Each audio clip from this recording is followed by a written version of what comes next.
ಬೆಂಗಳೂರಲ್ಲಿ ನೀವು hill top temple ನೋಡ್ತಾ ಇದ್ದೀರಾ. ಈ ಜಾಗ ಬಂದು ಬನಶಂಕರಿ ಥರ್ಡ್ ಸ್ಟೇಜ್ ಕತ್ರಗುಪ್ಪೆ ಹತ್ರ ಸಿಗುತ್ತೆ. ಇಲ್ಲೇನಪ್ಪಾ ಅಂತ ಹೇಳಿದ್ರೆ ಲಾರ್ಡ್ ಶಿವ ಮತ್ತು ವಿನಾಯಕ ದೇವಸ್ಥಾನ ಸಿಗುತ್ತೆ.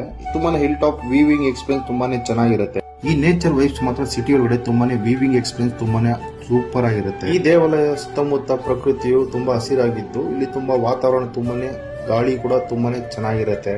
ಈ ದೇವಸ್ಥಾನದಲ್ಲಿ ವರಸಿದ್ಧಿ ವಿನಾಯಕನ ದೇವಸ್ಥಾನ ಕೂಡ ಇರುತ್ತೆ. ಜಾಗ ತುಂಬಾನೇ ಸೂಪರ್ ಆಗಿದೆ. ತಣ್ಣನೆಯ ಗಾಳಿ ಮತ್ತು ಬ್ಯಾಕ್ ಸೈಡ್ ಅಲ್ಲಿ ತುಂಬಾನೇ ವೀವಿಂಗ್ ಎಕ್ಸ್ಪೀರಿಯನ್ಸ್ ತುಂಬಾನೇ ಚೆನ್ನಾಗಿರುತ್ತೆ. ಈ ದೇವಸ್ಥಾನ ತುಂಬಾನೇ ಹತ್ರದಲ್ಲಿದೆ. ಬನಶಂಕರಿಯಿಂದ ತುಂಬಾನೇ ಹತ್ರ ಸಿಗುತ್ತೆ. ಪ್ರತಿದಿನ ಬೆಳಿಗ್ಗೆ ಮತ್ತು ಸಂಜೆ ಇಲ್ಲಿ ದೇವಸ್ಥಾನದಲ್ಲಿ ಪೂಜೆ ಕೂಡ ನಡೆಯುತ್ತೆ. ನೀವು ವೀಕೆಂಡ್ ಅಲ್ಲಿ ಈಸಿಯಾಗಿ ವಿಸಿಟ್ ಮಾಡುವಂತ ಜಾಗ ಆಗಿರುತ್ತೆ. ಈ ದೇವಸ್ಥಾನದ ಪಕ್ಕದ ರಸ್ತೆಯಲ್ಲಿ ಸುಬ್ರಹ್ಮಣ್ಯ ಸ್ವಾಮಿ ದೇವಸ್ಥಾನ ಇದೆ. ಇದು ಸುಮಾರು 60-70 ವರ್ಷಗಳ ಹಳೆಯ ದೇವಸ್ಥಾನ. ಈ ಒಂದೇ ದೇವಸ್ಥಾನದಲ್ಲಿ ಸುಬ್ರಹ್ಮಣ್ಯ ಸ್ವಾಮಿಯ ವಿವಿಧ ಅವತಾರಗಳನ್ನು ನಾವು ಇಲ್ಲಿ ನೋಡಬಹುದು. ಇದು ಬನಶಂಕರಿ ಒಳ್ಳೆಯ ಗುಡಿ ಬೆಟ್ಟ.